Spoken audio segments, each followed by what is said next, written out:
میرے فادر بھی جو تھے وہ ایک ٹیچر تھے، لیکن وہ یہ نہیں چاہتے تھے کہ میں لاء کروں. لیکن زندگی میں 2-4 انسیڈنٹ تبھی ایسے ہوئے، کچھ معاشرتی ناانصافیوں کا سامنا کرنا پڑا، لوگوں کو اپنی آنکھوں کے سامنے فورس کا استعمال کرتے ہوئے جو ہماری ایونچولی ہوتی ہے کسی کو دبانے کے لیے، کمزور کرنے کے لیے، ان کا سامنا کرنا پڑا.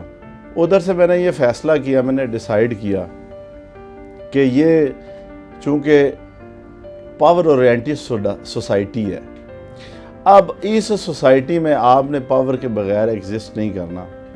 لیکن میں یہ ضرور مانتا ہوں کہ آپ کو اپنے ڈیفنس کے لیے اتنی پاور میں ضرور ہونا چاہیے کہ آپ کسی کی زیادتی کو روک سکے. کہ جن لوگوں نے اس وقت اعلیٰ کار بن کے زیادتی کرنے کی کوشش کی، اس کے بعد اب متعدد دفعہ میرے ہی پاس آ کے اپنے معاملات لے کے آئے اور کہا جی یہ ہمیں کرا دیں اور یہاں پہ ہماری ہیلپ کریں. میں نے اپنے استاد محترم کو عدالتوں میں بولتے ہوئے سنا، اور ان کی جو آرگومنٹس ہیں ان کی باتوں پہ لوگوں کو پن ڈراپ سائلنس کا مظاہرہ کرتے ہوئے میں نے دیکھا کہ جہاں پہ اللہ کریم نبی صلی اللہ علیہ وسلم کو بھی کہہ رہے ہیں کہ آپ خود پناہ مانگے، جو والی دو جہاں ہیں انہیں بھی یہ حکم ہو رہا ہے کہ آپ پناہ مانگے حسد کرنے والوں کے حسد سے. آپ دنیا میں جتنے کامیاب ہوں گے اتنا حسد آپ کا زیادہ ہوگا، لیکن آپ کے ذمے ہے کہ آپ نے حسد سے پناہ مانگنی. 70 مرڈر ٹرائل تھے جو اللہ کریم کی مہربانی سے سارے کے سارے میں نے ان کے جانے کے بعد یہ ٹرائل کیے، اور الحمدللہ میں نے 100% اس میں کارکردگی دکھائی. یہاں پہ آگے لوگ اپنے رائیولز کے اور اپنے کونسل کے سب کے اصحاب کا ٹیسٹ کرتے ہیں.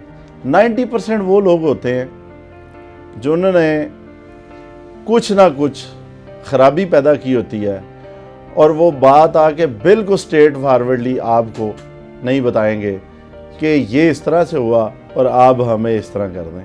اس معاشرے میں رہنے والے 99% لوگ جو ہیں وہ انصاف کے متلاشی نہیں ہیں. آپ ایک آئی ڈی کارڈ بنوانے جائیں، پاسپورٹ بنوانا جائیں، آپ کسی آفس میں جائیں، آپ کی یہ خواہش ہوگی یا میری سفارش ہو یا میں کسی کے ساتھ دغا کر کے فراڈ کر کے میں سب سے آگے چلا جاؤں، سب سے پہلے فارغ ہو کے میں گھر چلا جاؤں. 99% FIRs جھوٹی ہوتی ہیں. مدعی خود بنیاد رکھتا ہے اس ناانصافی کی جس کا اس کو خمیازہ بھگتنا پڑتا ہے.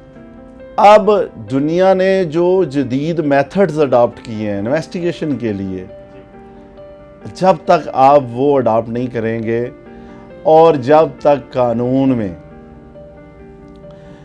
پرائمری ایویڈنس کے بعد جو سیکنڈری ایویڈنس ہے اس کو بھی خاصی ویٹیج نہیں دی جائے گی، تب تک یہ لوپ ہولز رہیں گے. میں اللہ سے یہی دعا کرتا ہوں کہ میں انصاف کی فراہمی کے لیے ان عدالتوں میں بولتا رہوں اور میری آواز گونجتی رہے.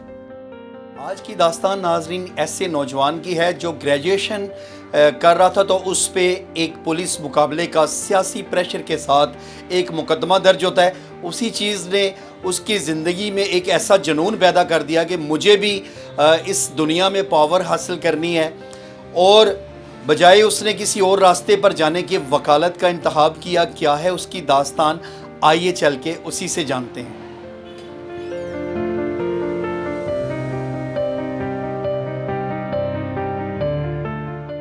نوید اصغر بٹ ایڈوکیٹ میرا نام ہے، اور بچپن میں میری اسکول جو ہے وہ اسکولنگ جامعہ رضاکیہ اسکول سے ہے. وہ اس وقت کا بڑا اچھا ایک ادارہ تھا جہاں پہ تدریسی نظام بہت اچھا، اور خاص طور پہ وہاں سے جو پڑھے لکھے لوگ ہیں ان کا جو لکھاری بہت اچھے ہیں. اس کے بعد میں مڈل کلاسز کے لیے پاکستان ہائی اسکول میں پڑھا. میرے فادر وہاں پہ ٹیچر تھے، تو انہی کے زیر سایہ اور نگرانی میٹرک تک وہاں سے پڑھا. میرے میٹرک میں بہت اچھے ٹیچر اور ہمارے آئیڈیل تھے عنایت صاحب اور محمد حسین بٹی صاحب، جو اب میرے سسر بھی ہیں، بڑی عقیدت ہے ان سے، اور بلکہ یہ دونوں ٹیچر میری فیملی کے محسن ہیں۔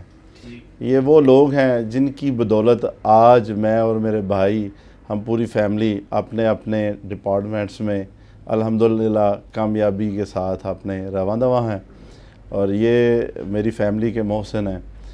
اس کے بعد میں ایف جی کالج سے میں نے ایف ایس سی کی، اور میرا خواب تھا تب 3 چیزیں لوگوں کے لیے ایک انسپریشن ہوتی تھی: ڈاکٹر، انجینئر اور آرمی کے جو آفیسرز ہیں۔ وکالت اس میں نہیں تھی؟ وکالت تو بالکل بھی دور دور تک نہیں تھی۔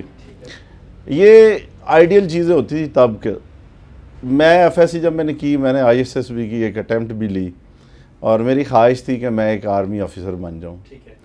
گو کہ میں نے F S C pre engineering کی، لیکن انجینئرنگ کرنے کے ساتھ ساتھ بھی میرا مائنڈ نہیں تھا کہ میں کوئی انجینئر بنوں گا، تھا خواب یہی کہ میں کوئی آرمی آفیسر بنوں گا، لیکن میری سلیکشن نہ ہو پائی، اور پھر میں نے گریجویشن کر لی، بی کام، پھر لائن چینج ہوگی۔ آل آف سڈن زندگی میں کچھ انسیڈنٹ ایسے ہوئے کہ مجھے لاء کرنا پڑا۔ میری والدہ بہت سادہ تھی، اور وہ بیچاری، وہ ان کی خواہش تھی کہ میں کوئی آفیسر بن جاؤں۔ وہ چاہتی تھی شاید میں ڈاکٹر بن جاتا، ڈاکٹر نہیں بن پایا تو وہ کہتی تھی کوئی اور کسی قسم کا میں آفیسر بنوں۔ وہ میرے فادر بھی جو تھے وہ ایک ٹیچر تھے، لیکن وہ یہ نہیں چاہتے تھے کہ میں لاء کروں۔ میرے والد کی خواہش تھی کہ میں ایم بی اے کر لوں یا ایم سی ایس کر لوں۔ تب یہ کمپیوٹر سائنسز کا نیا ایک چل رہا تھا، تو میری مدر بھی مجھے کہتی تھی جو آپ کے باپ کہتے ہیں نا وہ کر لیں، آپ کسی فیلڈ میں آفیسر بن جائیں گے۔ لیکن زندگی میں 2-4 انسیڈنٹ تبھی ایسے ہوئے، کچھ معاشرتی ناانصافیوں کا سامنا کرنا پڑا، لوگوں کو اپنی آنکھوں کے سامنے فورس کا استعمال کرتے ہوئے، جو ہماری ایونچولی ہوتی ہے کسی کو دبانے کے لیے، کمزور کرنے کے لیے، ان کا سامنا کرنا پڑا۔ 2 ایف آئی آرز جھوٹی، ان کا مجھے خود میری فیملی کو سامنا کرنا پڑا۔ ایک میں، بلکہ دونوں میں پولیٹیکلی وکٹمائزیشن تھی، اسٹریٹ پولیٹیکل وکٹمائزیشن تھی۔ آپ امیجن کریں کہ ایک پولیس مقابلے کی ایف آئی آر بھی مجھ پہ درج ہوئی، جبکہ میں ابھی گریجویشن میں نے کی تھی، اور ایک بندہ، اس فیملی کا کیا ریلیشن ہو سکتا ہے ایک پولیس مقابلے کے آفینسز کے ساتھ، کہ جہاں پہ ایک کسی کا فادر جو ہے وہ ٹیچر ہو، اس کا بیٹے ایک نے ایم بی اے کیا ہو، وہ کہیں مینیجر لگا ہو، ایک بیٹے نے ایم کام کیا ہو، ایک بیٹا ویسے اپنا پرائیویٹ بزنس کرتا ہو، اور ایک ابھی فریش گریجویٹ ہو۔ تو یہ پولیٹیکل وکٹمائزیشن تھی۔ اللہ پاک نے ہمیں سرخرو کیا۔ تو ہوا کچھ یوں کہ یہ 2-3 جو انسیڈنٹ ہوئے زندگی میں، ادھر سے میں نے یہ فیصلہ کیا، میں نے ڈیسائیڈ کیا کہ یہ چونکہ پاور اورینٹڈ سوسائٹی ہے، اب اس سوسائٹی میں آپ نے پاور کے بغیر ایگزسٹ نہیں کرنا۔ میں اس پاور اورینٹڈ سوسائٹی کے حق میں نہیں ہوں، اپریشیٹ نہیں کرتا، لیکن میں یہ ضرور مانتا ہوں کہ آپ کو اپنے ڈیفنس کے لیے اتنی پاور میں ضرور ہونا چاہیے کہ آپ کسی کی زیادتی کو روک سکیں، اور روک بھی منت سماجت سے نہ سکیں۔ آپ ایٹ لیسٹ اتنی پوزیشن میں ہوں کہ ایک بندہ آپ کے ساتھ زیادتی کرتے ہوئے وہ سوچے سمجھے، اور پھر اگر کرے تو پھر اس کو بھگتنا بھی پڑے۔ جس دور کی میں بات بتا رہا ہوں آپ کو کہ ایف آئی آر کا سامنا کرنا پڑا، اس دور میں شاید ہم اتنی پاور میں نہیں تھے کہ ہم کرتے۔ پولیٹیکلی نو ہاؤ تھی، تھوڑا لوگوں میں جان پہچان تھی، لیکن پرسنلی شاید اس طرح نہیں تھے۔ لیکن یہ بھی اللہ پاک کے فیصلے ہیں، اس کے اپنا نظام ہے کہ جن لوگوں نے اس وقت اعلیٰ کار بن کے زیادتی کرنے کی کوشش کی، اس کے بعد اب متعدد دفعہ میرے ہی پاس آ کے اپنے معاملات لے کے آئے اور کہا جی یہ ہمیں کرا دیں اور یہاں پہ ہماری ہیلپ کریں. انہی لوگوں کو پھر میرے ہی پاس آنا پڑا. یہ اللہ کا نظام ہے.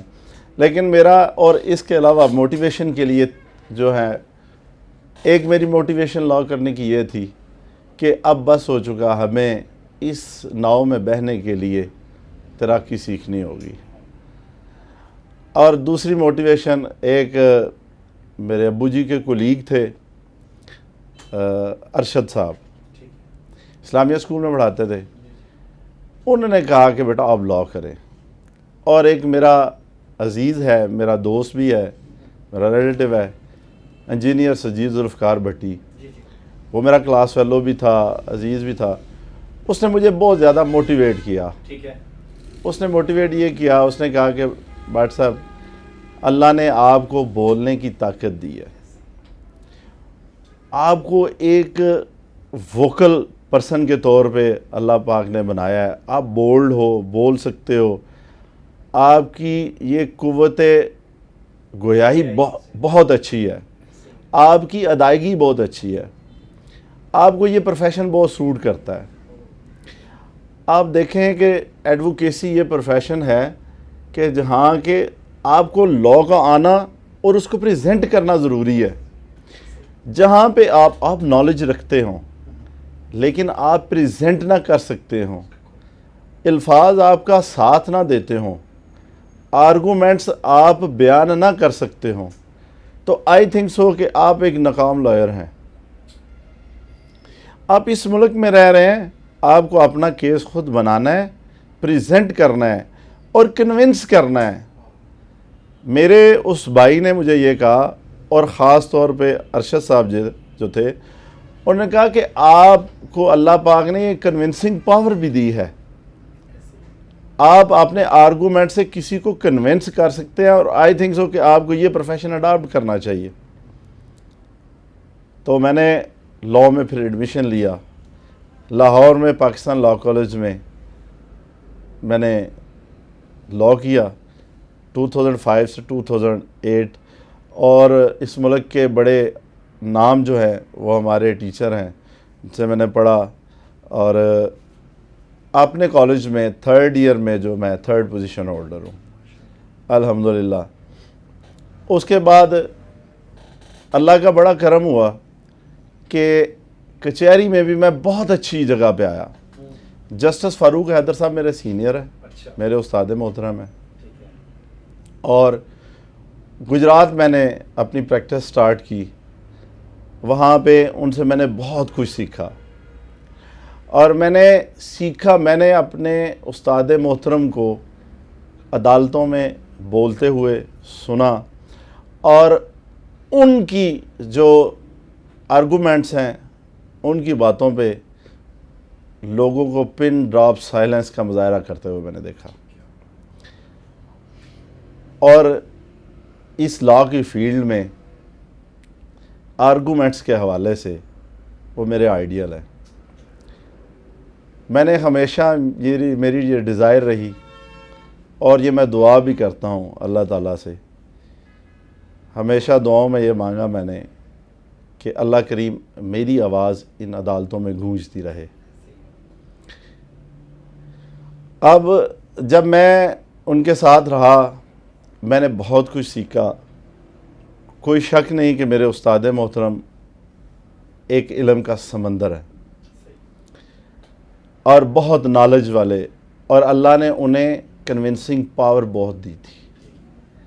اور اس کے بعد جو سب سے بڑی بات ہے، کنونسنگ پاور میں آپ کے جیسچر، پوسچر، آپ کا نالج اور آپ کا وے آف ایکسپریشن، یہ کمبائن جب آپ کے پرفیکٹ نہیں ہوگے، آپ اپنا کیس پلیڈ نہیں کر سکتے. ان میں کسی چیز کا بھی لیپس ہوگا تو آپ ایک بہتر وکیل نہیں ہو سکتے. اور ایک بات بڑی کمال، انہوں نے جب میں نے جوائن کیا تو پہلے دن انہوں نے مجھے کہا، مجھے وہ سکھائی آج تک میرے وہم و گمان میں، میرے ذہن میں ذہن نشین ہے کہ میں بیٹھا اپنے سینئر کے سامنے، جسٹس فاروق حیدر صاحب کے، تو مجھے کہتے ہیں کہ آپ کی رائٹ سائڈ پہ کیا ہے دیوار پہ؟ میں نے کہا سر یہ چارکل ہے۔ مجھے کہتے ہیں پڑھنا شروع کریں۔ میں نے پڑھا، اور جہاں پہ میں آئی آیت وَمِن شَرِّ حاسد اذا حسد، تو انہوں نے مجھے کہا بیٹا رک جائیں۔ مجھے میرے سینئر نے کہا، فاروق حیدر صاحب نے، آپ یہ جانتے ہیں حسد کیا ہوتا ہے؟ میں نے کہا سر یہ ایسی کسی کو کمپیٹ نہ کر سکنے کے بعد جو حسرت ہے، وہ جیلسی ایلیمنٹ، اس کو حسد کہتے ہیں۔ کہتے ہیں کہ میرے سینئر نے مجھے کہا کہ بٹ صاحب یہ دنیا کی اتنی بڑی حقیقت ہے کہ جہاں پہ اللہ کریم نبی صلی اللہ علیہ وسلم کو بھی کہہ رہے ہیں کہ آپ خود پناہ مانگے، جو والی دو جہاں ہیں انہیں بھی یہ حکم ہو رہا ہے کہ آپ پناہ مانگے حسد کرنے والوں کے حسد سے۔ اور مجھے میرے استاد محترم نے یہ سکھایا کہ جب اللہ پاک آپ کو ترقی دے گا، آپ آگے بڑھیں گے، آپ کا حسد بڑھتا جائے گا۔ آپ دنیا میں جتنے کامیاب ہوں گے اتنا حسد آپ کا زیادہ ہوگا، لیکن آپ کے ذمے ہے کہ آپ نے حسد سے پناہ مانگنی ہے۔ اس کے بعد میں نے اپنے استاد محترم سے باقی سوشل لائف میں اور پریکٹیکل لائف میں بے شمار باتیں سیکھی۔ میں آلموسٹ 1 سال اپنے سینئر کے ساتھ رہا۔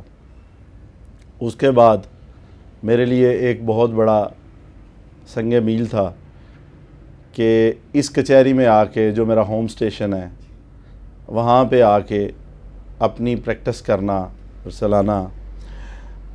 یہاں پہ سید علی عمران شاہ صاحب آف دامہ تھے، وہ ایلیویٹ ہوئے ایڈیشنل سیشن جج، تو وہ مجھے اپنے چیمبر میں لائے۔ میں اپنے استاد محترم کی اجازت سے اور ان کے حکم کے مطابق یہاں پہ آیا، اور ان کے پاس تب 70 مرڈر ٹرائل تھے، جو اللہ کریم کی مہربانی سے سارے کے سارے میں نے ان کے جانے کے بعد یہ ٹرائل کیے، اور الحمدللہ میں نے 100% اس میں کارکردگی دکھائی۔ ڈاکٹر کا اور ہمارا پروفیشن جو ہے نا، وہ انٹائرلی ڈیفرنٹ ہوتا ہے۔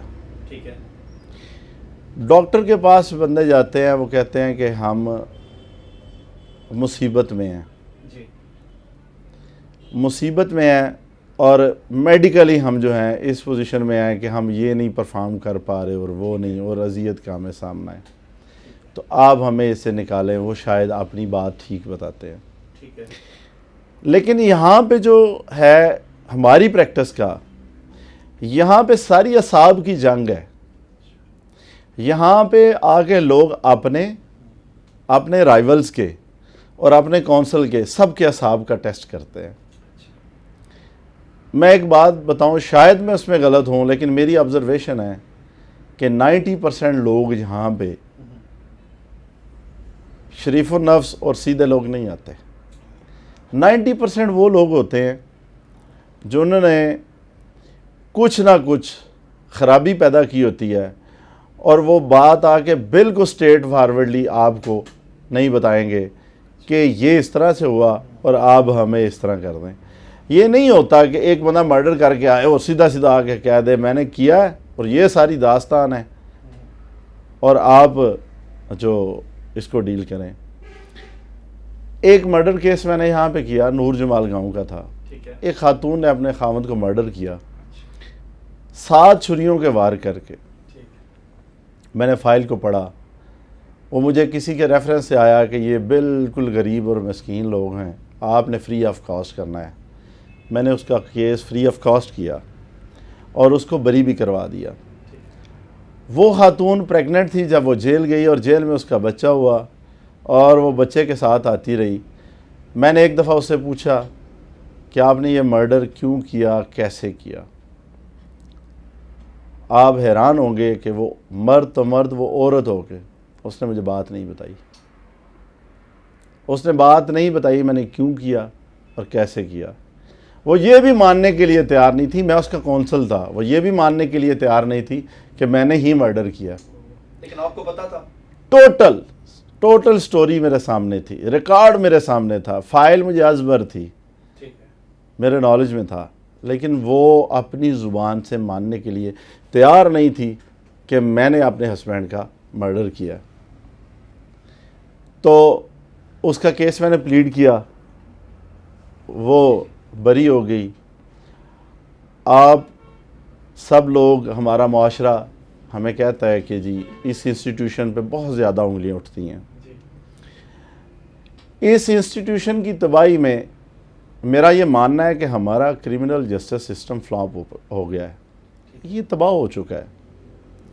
میں معذرت کے ساتھ یہ کہوں گا کہ ہم یہاں پہ انصاف نہیں دے پا رہے. ہماری عدالتوں میں انصاف کا کوئی سلسلہ نہیں چل رہا. ہماری عدالتیں کیس نمٹا رہی ہیں. جیسے کسی آفس میں فائل ہو اور آپ نے اس کا فائل کو پریپیئر کر کے آگے فارورڈ کرنا ہو. آپ کو اس کی انٹرسٹمنٹ ہوئی ہے کہ آپ نے کیا کیا ہے، آپ نے اپنی رپورٹ جاری کی، اس کو دیکھا اور آگے کر دیا.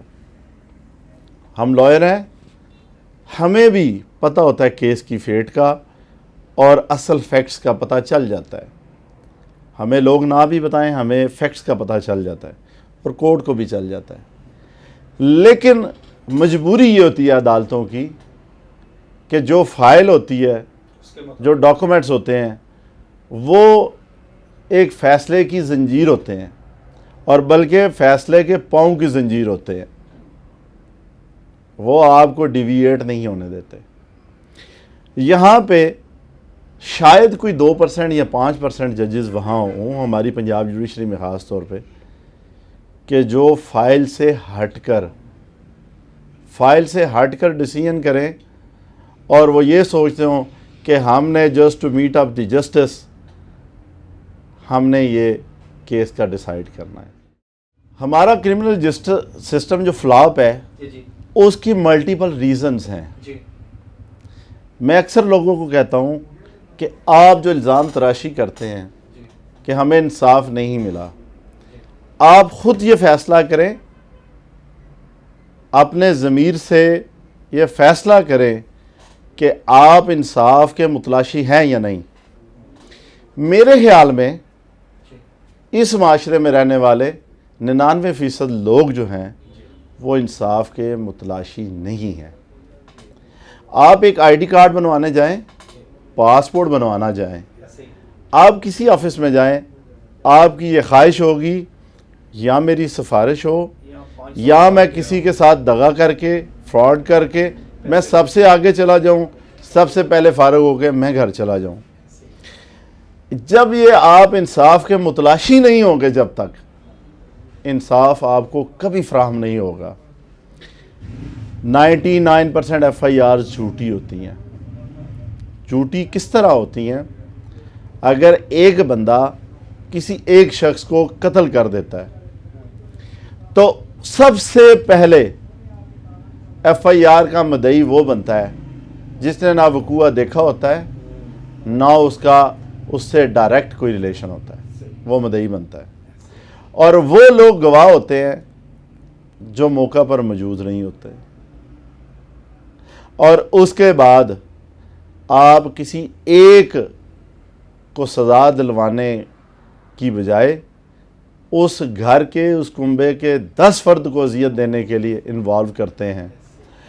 اب جب آپ ایک چیز کا بدلہ لینے کے لیے 10 چیزوں کو آپ چھیڑیں گے، اب 10 لوگوں کو انوالو کریں گے تو انصاف کیسے حاصل کر سکتے ہیں؟ مدعی خود بنیاد رکھتا ہے اس ناانصافی کی جس کا اس کو خمیازہ بھگتنا پڑتا ہے. اگر اس معاشرے میں مدعی ود کلین ہینڈز آ جائیں اور یہاں پہ شعور بیدار ہو کہ ہماری شریعت نے ہمیں پابند کیا ہے کہ گواہی کو چھپانا نہیں، اور اصل حقائق کے مطابق ایف آئی آرز ہوں اصل حقائق کے مطابق مقدمات ہوں تو وہ انصاف کی فراہمی میں ہمیں ایک مددگار ہو. جہاں پہ ہمارے سسٹم میں لوپ ہولز اس حد تک ہوں گے. اور پولیس کی میں بات کر دوں, ابھی ریسنٹ جو ریفارمز آئی ہیں یا 2002 میں کچھ مشرف نے کی, اب کچھ پڑھے لکھے لوگ آ رہے ہیں پی ایم ایس کے تھرو, پی سی ایس کے تھرو, اس میں تو ایک بہتری ہو رہی ہے. ادروائز آج بھی ہمارا انویسٹیگیشن کا سسٹم جو ہے وہ حلف نیا اس سے آگے نہیں ہے. اب دنیا نے جو جدید میتھڈز اڈاپٹ کیے ہیں انویسٹیگیشن کے لیے, جب تک آپ وہ اڈاپٹ نہیں کریں گے اور جب تک قانون میں پرائمری ایویڈنس کے بعد جو سیکنڈری ایویڈنس ہے اس کو بھی خاصی ویٹیج نہیں دی جائے گی, تب تک یہ لوپ ہولز رہیں گے. اور ہمیں اس کو کامیاب کرنے کے لیے سب سے پہلے معاشرے کی تربیت ضروری ہے. معاشرے کی تربیت ضروری ہے. معاشرہ اس حد تک گر چکا کہ ایک واقعہ آپ سے بیان کرنا چاہوں گا.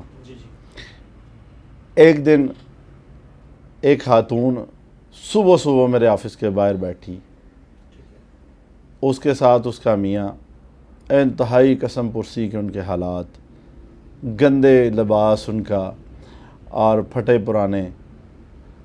وہ آئے, میں آفس میں آیا, کورٹ کے لیے نکلنے لگا. انہوں نے کہا جی میری بات سنائیں. انہوں نے کہا کہ میری 13 سال کی بیٹی ہے, 14 سال کی 14 سال کی بیٹی ہے, اور میرا بھائی, خاتون کا بھائی, وہ کہتی ہے اس کو اغوا کر کے لے گیا, اس بچی کا ماموں. میں نے کہا وہ کہاں پہ اغوا کر کے لے گیا؟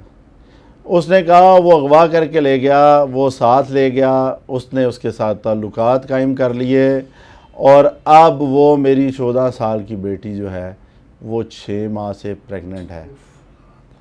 اور اس نے بتایا کہ اب میں نے بہت پیچھا کیا ہے, تو انہوں نے ایک نکاح نامہ آپ کی کچہری کا دکھا دیا ہے جہاں پہ ماموں نے بھانجی کے ساتھ نکاح کیا ہوا.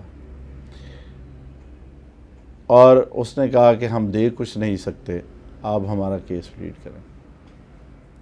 تو میں بتانا یہ چاہ رہا تھا کہ ہمارے معاشرتی نظام میں بہت زیادہ گراوٹ آئی ہے, اور انتہائی تیزی کے ساتھ گراوٹ آئی ہے.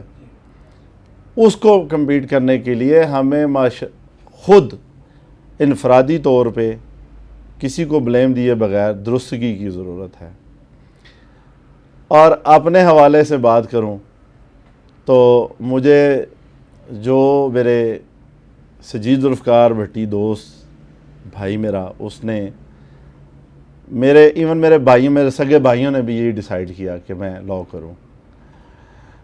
والدین کی مرضی کے خلاف کیا, لیکن انہیں کنونس کیا میرے بھائیوں نے, اور ارشد صاحب نے جو کہا اس کے بعد الحمدللہ میں اپنی فیلڈ میں مطمئن ہوں.